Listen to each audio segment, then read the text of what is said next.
Very important. I think that's one of the most challenging issues today. We speak about the cities. We know that the cities now host the majority of the world population, and it also hosts the majority of the economic and social activity. Then when we speak about the city, we speak about the world.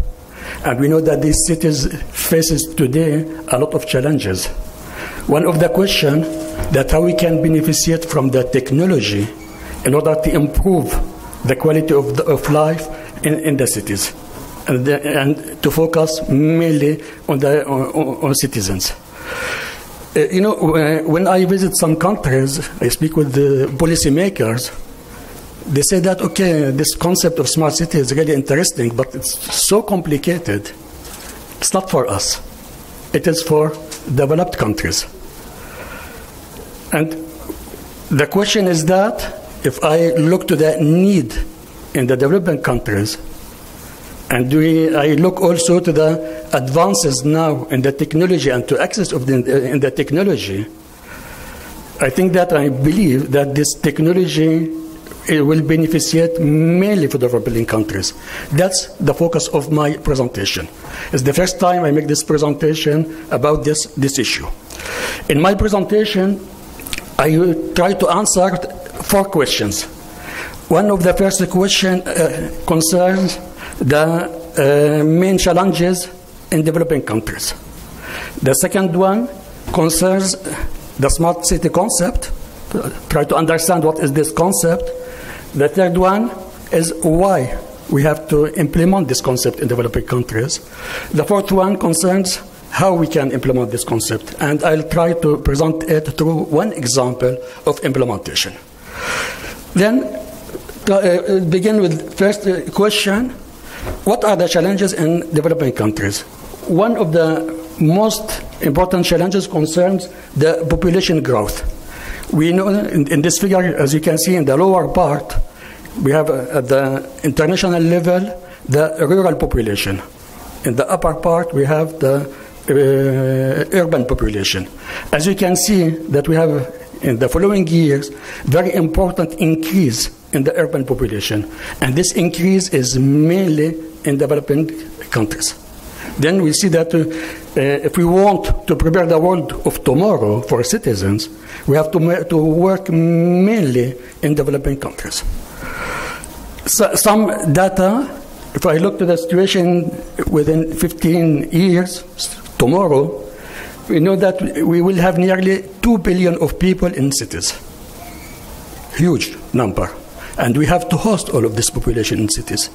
Second thing, that the urban population in Asia and in Africa will double, will increase by 100%. Then the question that how we can also host all of this population in these countries. The third one concerns the construction. We know that in the following years we have to construct about 400,000 square meters. It's huge. It's the equivalent of what we have today. It means that within 15 years we have to construct in the world the needs as much as we have today. Second issue, which is very important, that now we have very important concentration in megacities. Here you have the situation of megacities, cities with in the red color more than 5 million, and in the yellow color for more than 1 million. As you can see, we have very large concentration, and this concentration is not only in the north, but also in the south. We will have cities with 20, 30 million of people in Africa, in Asia, and so on, and we have to prepare, all the services in these cities. Other challenges concerns the question of energy.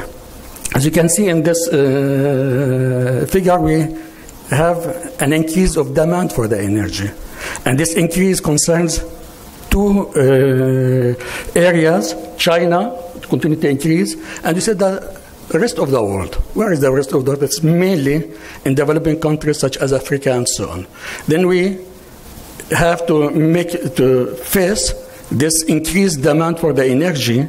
And when we speak about the energy, there's some data which is very important, which comes from the International Energy Agency. By 2035, we'll have about 1 billion of people without access to electricity. 1 billion. Moreover, we'll have about 2.7 billion of inhabitants without access to clean cooking fuel. And we know that if we don't have access to this one, we have air pollution, and this air pollution has very important impact on the health. Other issue which is very important, the question of traffic, transportation. This the photo which we face in almost every city now. The traffic jams everywhere. We spend 1 hour, 2 hours, 3 hours in traffic jams. We lose a lot of time, we lose a lot of oil, we have a lot of pollution, and this problem is really very general now in our world. In some areas, we don't yet have access. We don't have yet infrastructure for transportation. This footage comes from Pakistan. As you can see, we have a lot of problems in order to ensure and secure transportation for the populations, the daily transportation. Other issue which is very important, the question of air pollution. The air pollution here, we have some photos from Indonesia and China. We know that, according to the World Health Organization, that the air pollution kills every year about 7 million of people. And moreover, we know that also that the air pollution, mainly in the city, is responsible of 80% of the greenhouse emission. And now we know the impact of the greenhouse on the global warming, on the climate change, one of the most important challenges now of our world. The last World Summit were mainly treated with this issue. Other one, which is also very important, the question of water. As electricity, we have about 1 billion of people who now do not have access to drinking water service. And when we speak about sewage is also very, very important, but it concerns the question of health. We have about 2.7 million of people who don't have access. And we have also, in some cities, we have a very important leakage. About half of the water goes in the soil, and this water is treated. So, we have also the question of water contamination, which is very important, and the question of flood also. Then this question of also water is really very, very important. If I go to the question of social challenges, one of the questions for citizens, how they can access to some services, to the administration services, to the education, to health, to transport. Very important issue, how we can use today the technology in order to facilitate this access to these services. We have the question which is very important, the question of security. How we can supply water, energy, food in a secure way for the population. How we can ensure also the question of operating security of the infrastructure. And one of the questions which is really very important, that we are in the city, and the city is composed of citizens. They are concerned in the city, how they can participate in the city governance, how we can employ them. Because if we want to develop a sustainable city, we need the implication and the cooperation of the citizens. We have also some economic challenges. One of the most important, the job opportunity, how we can find a job. No, really very important thing. And the question that we'll see later, that the running costs are so high for the energy, water, and so on, how we can make some saving in this running cost. And other thing which is also very important, now we work in a globalized world. There is no boundaries how we can have competitive industry at the international level. This question also, it's really very, very important. As you can see, we in the developing countries, we have a lot of challenges, and we have to deal with these challenges. The question now, what's about this concept of the smart city and how it could help in these challenges? The smart city concept is related mainly to the digital revolution. We know that the social network is used almost by everybody. It's everywhere. People are connected through Facebook, LinkedIn, and so on. And in developing countries, this social network are largely used. Second thing, which is really very, very important, the mobile. The mobile now in the world, we have about 7 billion of mobile. It's the equivalent of the number of the population in the world. Then we have very high penetration on the mobile. And the mobile also is everywhere. The highest penetration in the mobile is in Africa. Then this question of mobile is really very important. Other thing which is important, what we call the Internet of Things. The Internet of Things, what does that mean? If I take any object, as you can see here, for each of these objects, if I take the Internet of Things, it has a unique identifier at the international level. I know if I put something in this door, in this micro, Internet of Things, it will be identified at the international level. I can access to this microphone from anywhere in the world. Second thing, which is really very important, is localized. I know where is it. I know it's in this room, the AUST and so on. Then two things which is really very important. Other thing which is also very important in the Internet of Things, it can also operate some services. One of them, it can measure. It can measure humidity, temperature, flow, velocity, anything, pressure, anything we want. We can access to this pressure. It has the possibility to store the data, which is very important. Because we can access, we can have some lab of time to access to this data. Other thing which is very important, it has some intelligence. It can, at the local level, analyze the data and make some decision. Moreover, it can communicate with other things around. It can communicate, this microphone can communicate with other microphone and so on. We'll see that in the city, we can also, all of these sensors can communicate and they can make decision at global level. To give you an idea about the Internet of Things, it's expected to have 75 billion of Internet of Things in the world. It means that we will be in connected world. We can, everything could be connected in this world thanks to this technology. Now we have also a specific development for the question of sensors and switches. You know that when we want to measure the temperature and the humidity, in the past we use this technology. Now we have the possibility to have what we call the smart sensors. With this small device, I can measure temperature, humidity, lighting, everything. I can measure it. And it can communicate all of this data to my mobile, to my server, and so on. Moreover, I can also, from my mobile, work with the actuator. I can stop the water flow. I can reduce the pressure. I can do a lot of things. All of these things, I can do them today thanks to this technology of Internet of Things. Now, if I come to the city, I look to the question of infrastructure. Here we have the water, energy, electrical, and I can put these sensors in this infrastructure as well as in the buildings. With these sensors, I can access to what is going really in the urban network. You know, all of these urban networks are under the soil. I don't see them. I don't know what's happening. If I have a problem of leakage, I don't see it. But with these sensors, I can measure and I can see what's under the soil thanks to this technology. All of these sensors can send the information to servers.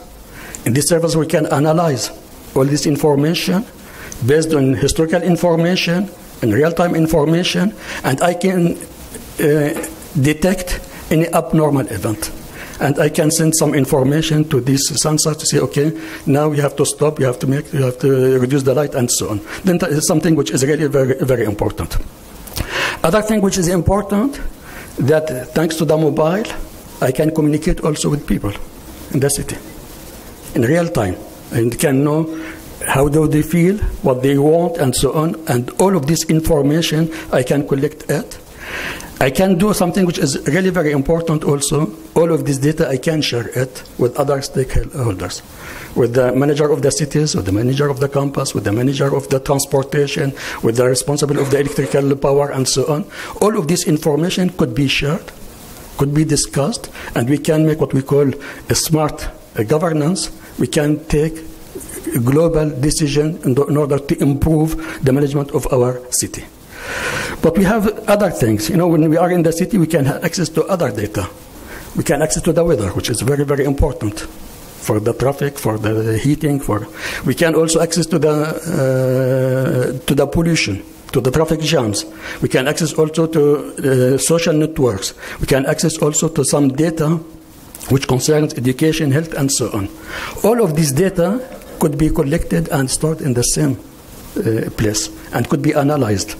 We can analyze all of this data, we can cause all of this information, and now we have the tools within what we call the big data to analyze all of these data, to understand the trends, to understand better. And it gives us now a huge possibility to understand what's going on in the city, how we can manage the city, how we can improve the question of the city. That's what we call the smart city.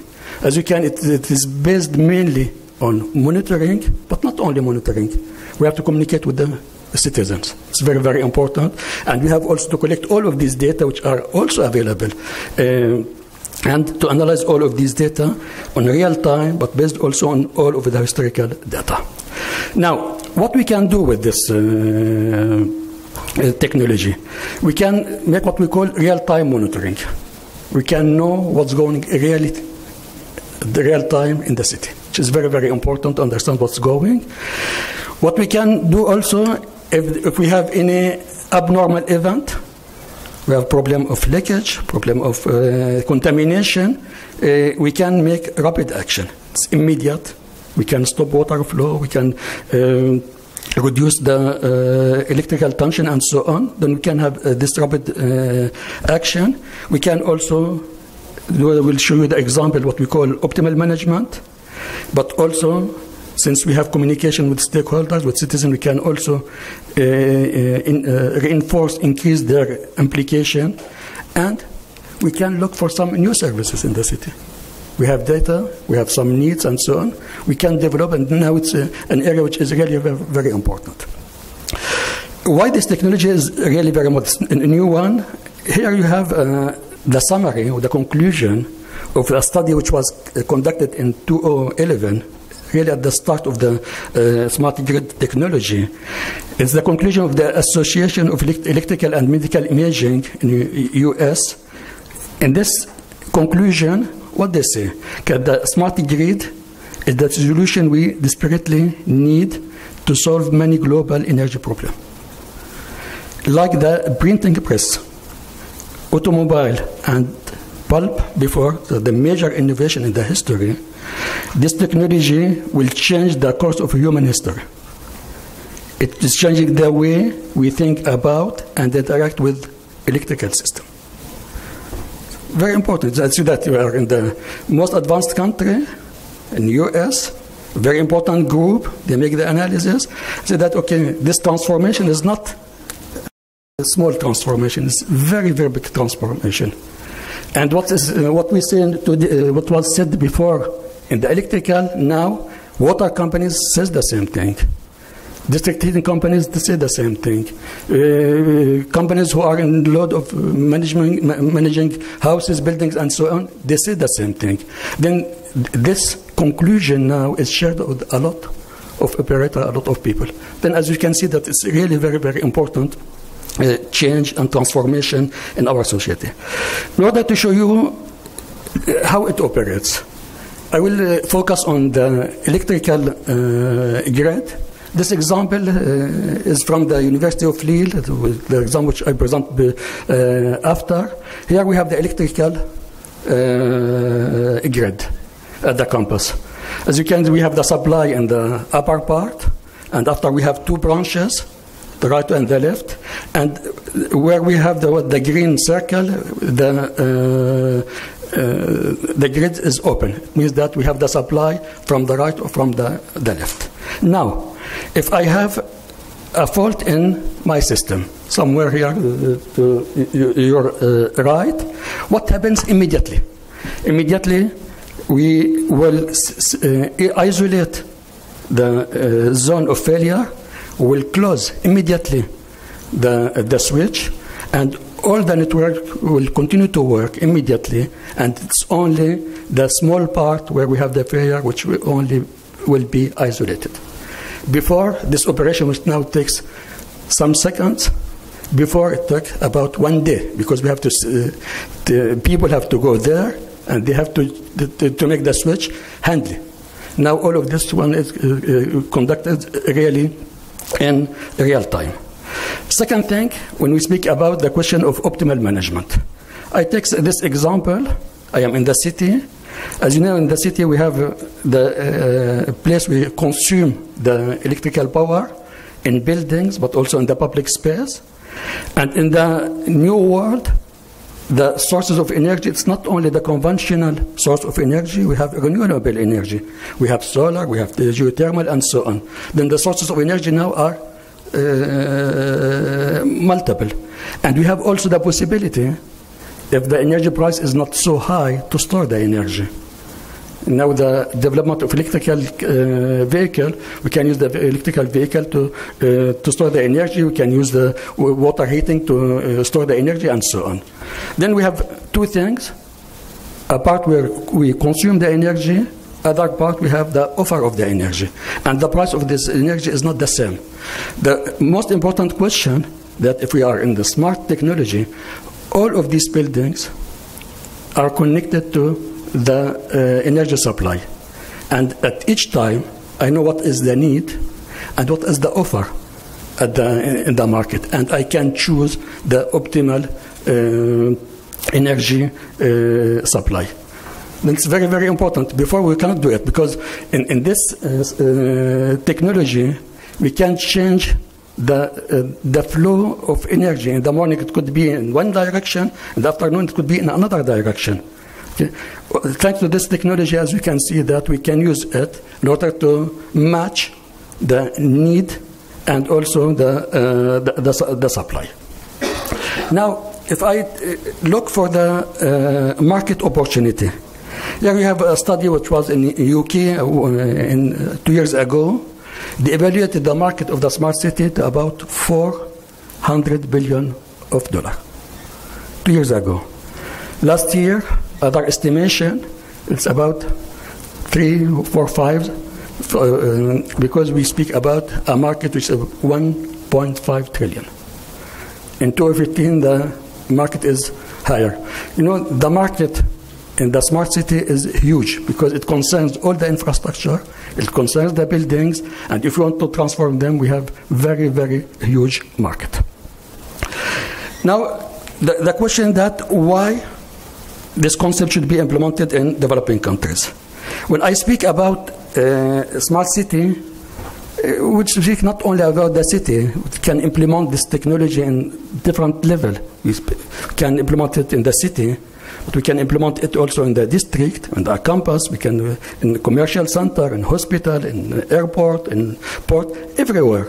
We have some buildings which are connected. We can implement this technology. Then this technology is not only for the cities, it is for what we call urban system. Then it covers a very important area. In the smart city solution, we focus mainly on citizens, in users, and also in the environment. This is the main focus, that we work mainly for this, for the citizens. And the challenge, how we can use the technology, but not only the technology, because social science is very, very important. Question of management, the question of law, the question of regulation, the question of economy are also very, very important. And we also what we call the collective intelligence. We want to use all of these possibilities in order to improve the quality of life in the city, the security in the city, and the environment in the city. And we want to do this in an optimized cost. We want to do this transformation at low cost. These are the challenges. If I make the change at very high cost, it's not smart. If I work not for citizens, I'm not smart. Then to be smart, the solution, we have to focus on 3 things: citizens, improvement of the quality of life, and also on the price. So really very important. That's what we try to do in this solution. What are the opportunities for the developing countries? First of all, we have to build or update our infrastructure. When I speak about developed countries, the infrastructure are already constructed, but in developing countries we have to construct or update. And we know that the cost of the smart monitoring during the work is very low regarding the physical infrastructure.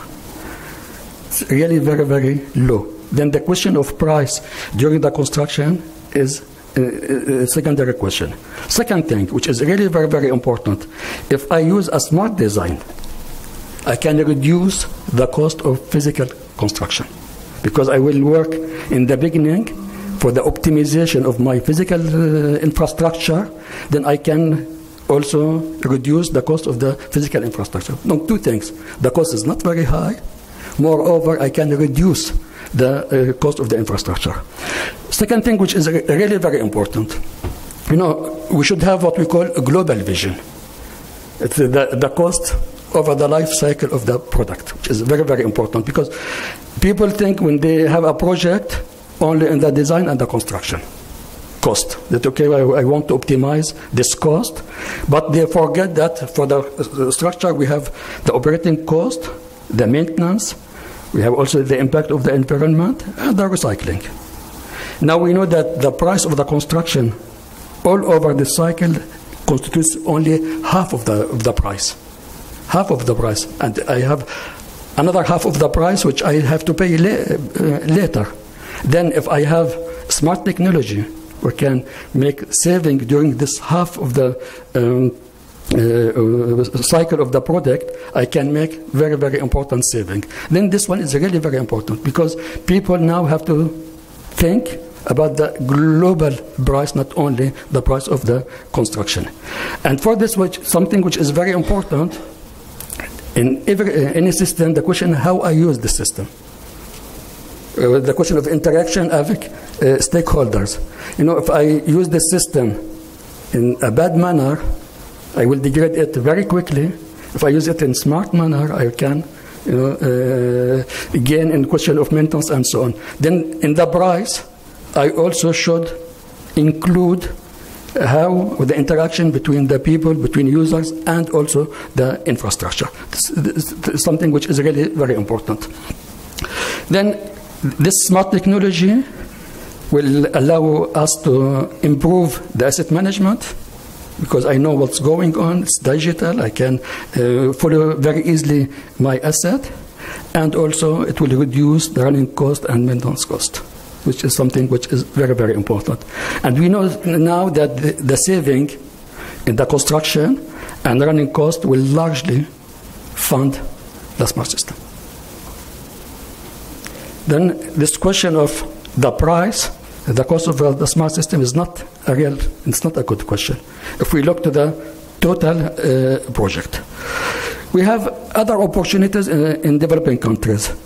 First of all, because I said that the mobile is very important, we have very important penetration of the mobile in developing countries. We have very important use of the social media, which is also very important. In the education program at the universities, we have the IT is also very important, and we have skilled people now in these countries in information technology. And since I said that we have a really very important market, we have a very large job opportunity in this area, then we have also job opportunity. As you can see that in developing countries, we have a really very good opportunity to start these systems. Sure that we have some barriers in the implementation of this technology. The most important is cultural, because when we speak with water providers, said, okay, I have been working in this area for about 20 years, 30 years, and it works. Why do you want to disturb my work? When you speak with policymakers, we have the same thing. Then this question of culture is very important, and we ask people to work together. In the water sector, they don't work with electrical companies, they don't work with energy, they don't work with transportation. This question of culture is really very, very important. Then if we want to go through this technology, one of the most important things, as we do today, we have to speak, we have to talk, and so on, in order to inform about this technology and to change the culture about this technology. And something which is really very, very important. We have also the question of organization. In our world, we organize what we call in silo. We have the water service, the transportation service, the electrical service, and so on. When we speak about smart city, we have to go horizontally. We need the cooperation. We need data exchange. We have to discuss together. And we are not organized in this area. This is something which is really very, very important. We have the question of regulation. If I want to put a sensor on water network, an electrical network, I want access to data, can I, regarding the law, access to this data? What can I do with this data? And so on. Then we have some problem about this question of regulation and the question of the economic model. Who have to pay when we start? This question is also very important. As I said that if according to my presentation, we have something to do with this object. Now, the question is how to start a project. First of all, we can start by a demonstrator at small scale. The question that we want to learn, very important, it's new technology, a new area, we don't know how it works. Then we have to learn for this technology, we have to learn how to design, to build, this technology, and we have to learn how to establish cooperation between service and stakeholders. It's really very, very important. It's only through projects we can learn in this area. We have also to work to update the regulation, very important issue. We have to work to establish the economic model. Through this example, you can see what saving we can have. I will give you an example. And also, we have to educate ourselves to live in a smart world, where the citizen is in the heart of our preoccupation. Now, this technology starts. India launches 100 smart city projects last year. As you can see that this project is a political project. It is coordinated by the Prime Minister of India. It's a strategic project for India, and in the 6 months, last month, he visited a lot of countries, Japan, Korea, some countries in Europe, in order to exchange with them how they can establish cooperation in order to build these cities. The investment was $1.2 billion. In China, we have 200 smart city projects. The budget about 2 trillion of yuan, it's about $322 billion. Something which is really interesting in Africa. We have a very recent report from Deloitte. In this report, that in Africa we have a huge perspective for the implementation of the smart city, because in this we combine in Africa the rapid urbanization, is a real need in Africa. We have increased demand for urban services with the urbanization, and also at the same time we have very important growth of the telecommunication. And now we have some projects in Africa, and the international institution pushes African countries to start all of this technology. For the last part of the presentation, I will present you how to implement the smart city concept through an example which we have in Lille. First of all, we have started this project about 4 years ago. How did we start? We started from a large academic project. 4 years ago, we said that we want to build, to establish, to launch a very important project at high scale, which concerns the city of the future. When we speak about a large project, it means that we have to work with the industry, with the local government. We want to work also at the regional level and within international cooperation. This subject was a really new subject for the university. And first of all, what we did, we put a consortium to discuss with the stakeholders of the city, the providers of water, energy, and housing, from the IT technology, and from the research laboratory. And we put this consortium, we have discussed together how we can launch, what we can do in this area. The conclusion was about 1 year after, because there was a lot of meeting, that we have to combine the 3 issues.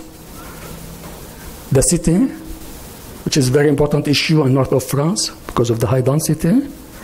Sustainability, it's in the, what we call in the agenda of the region, but of the agenda of the France and the agenda of Europe. And another thing which was very important is the digital. Digital, because it was also on the agenda for 2 things. How we can use the digital industry to increase the competitiveness of the industry, and how we can recreate jobs. Then all of these 3 topics met the priority of the region, the state, and of Europe. From this we said, okay, we have to go through what we call smart and sustainable city. And said, if we want to implement this concept in the city, it was in the beginning of this concept, we didn't yet have real return or feedback for this subject. Then it was so complicated, said, okay, we can start what we call a demonstrator. We want to work at smaller scale. And after what we learn, as I said before, from this demonstrator, I can come back to the city in order to implement this concept in the city.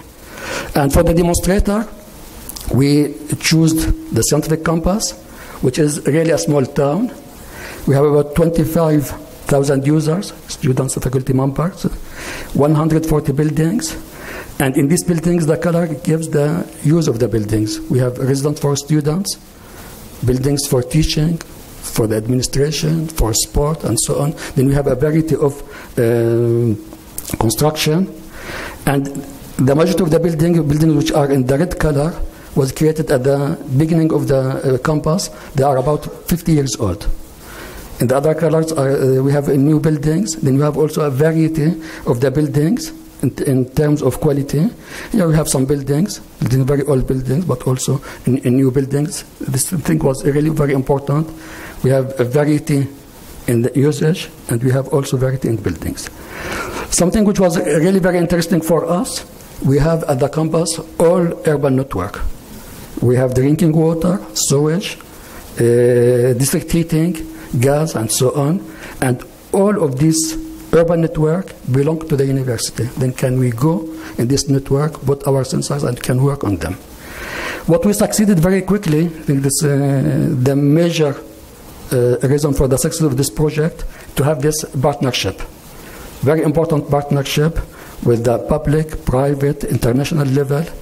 We have the association of mayor of big cities in France who was involved in the project in the beginning, operator or provider for water and energy, very important international cooperation, a lot of startups who were involved, also Center for Innovation, lab research, and also we succeeded to put new master degree on the subject. Then if you look to this consortium, as you can see, it's very, very important. That's what helped us to succeed in this project. Because when we have started this project, we said, okay, when we work at the university, we develop a new project. It takes between 10 and 15 years to be at the international level. It takes a lot of time to develop new subjects. In this subject, we said that we don't want to spend 10 or 15 years. We want to go very quickly. We want to develop something in 3 or 4 years to have something. Okay, and for this we have created this consortium. We succeeded something which is really fantastic. 3 years ago we had nobody on this project because we have started. 3 years later we have about 30 students, PhD, postdoc, master degree students who were involved in this project. Something which is really very, very interesting and exciting. Now, in this project, what we do very quickly, we work about what we call pilot of the project. It is based mainly on the on the left part, on data. We need information system about the asset. We worked on the digitalization of all the network of the campus, all the network. Now they are geolocalized, they are in information system, we call geographic information system. We put sensors in some buildings, water network, energy network, and so on. All this information were collected in the information system. We also interact with users. This information arrive also in the information system. We have other data, as I said. All these data go in the information system. And after with companies, we developed engineering analysis. What does that mean, leakage? What does that mean, contamination? What does this mean, electrical failure, and so on? It's engineering. It's from companies. Then the team of Sunrise worked with these companies in order to work on the diagnostic of engineering. Other part which is really very, very important, the result of this analysis, the data, how we can use them in order to, for the awareness of the students, faculty members, and so on. Then the question of communication, how we can transform this data. We have a lot of data and something which is easy to understand using graphic interface. I will show you two examples. One which concerns the drinking water, the second one which concerns the district heating. If I take the drinking water, what was the main concern? The question of leakage, as I said, is a very important subject. In some cities, we have 30 to 40% of the water which goes in the soil. Second question, which is really very, very important, is the question of contamination of water. Now, in the water industry, we have to take samples to send them in the lab to make the analysis. It takes 3 or 4 days. And if I have contamination, it's too late. Yeah. Then the question for the water industry and also for the public authority, can I develop some technology where I can have real-time detection if I have any anomaly in this area? The user's awareness, which is very important, the question of also which concerns the energy optimization. We had a specific partnership. WSmart is an international association for the security of water, which includes 30 cities in the United States and in Europe, and the major water providers. This association does not have any demonstrator. And we signed an agreement between the University of Lille and this association that the campus of Lille becomes the demonstrator of this association. Their General Assembly last year was in Lille. So very important for our university. People come from the United States, from Europe, to see what's going really in the University of Lille. We worked with the companies, a company in the north of France, but the company of Paris also. And also we worked with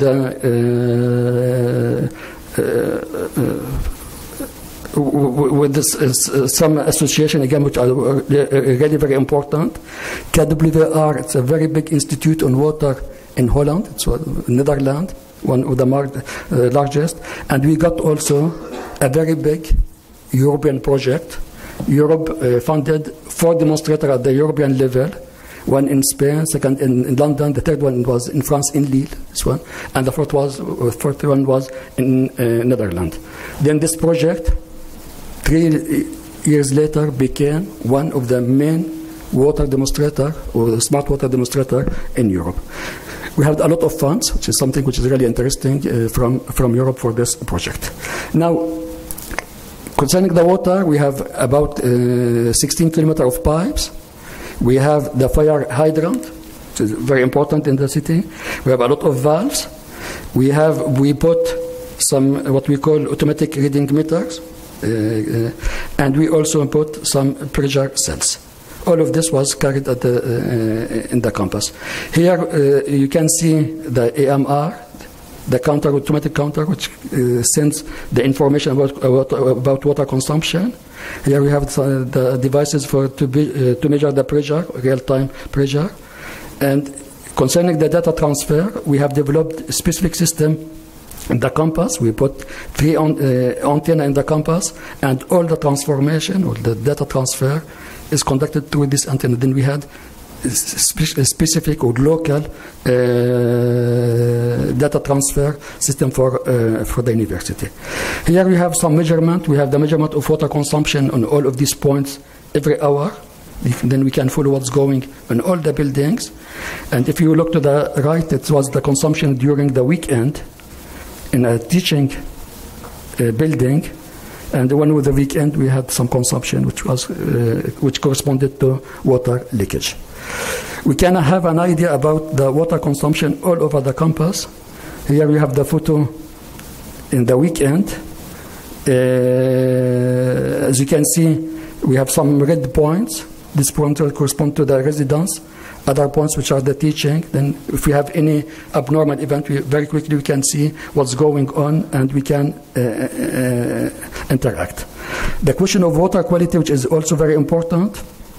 We use now one of the most of the 3 advanced devices which were developed in Europe for the water contamination detection in real time.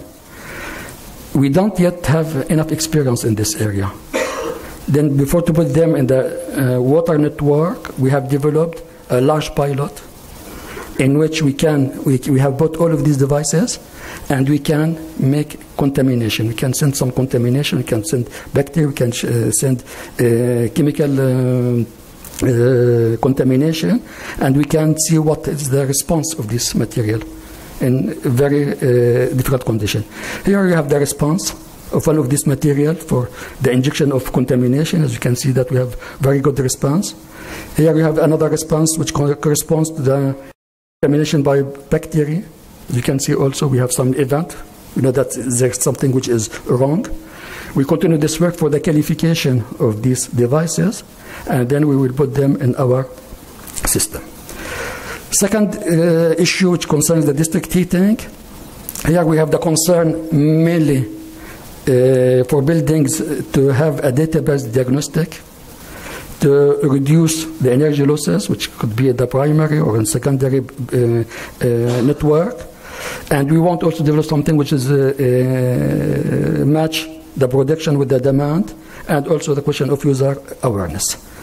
We have the chance at the university to have the totality of the heating district and with the heating center. This is the network. And we have monitoring of what we call the substation, where we have the exchange of the heat between the principal network and buildings. We can measure the temperature, the flow, the pressure, the consumption, and so on. One of the great problems which we have in the campus that the regulation system is really very old. It's more than 12 years old. It means that we don't really have regulation. And one of these problems which we have now with this campus. But what we can do now, we can follow at hourly step the heat consumption, and we can match it with the external temperature.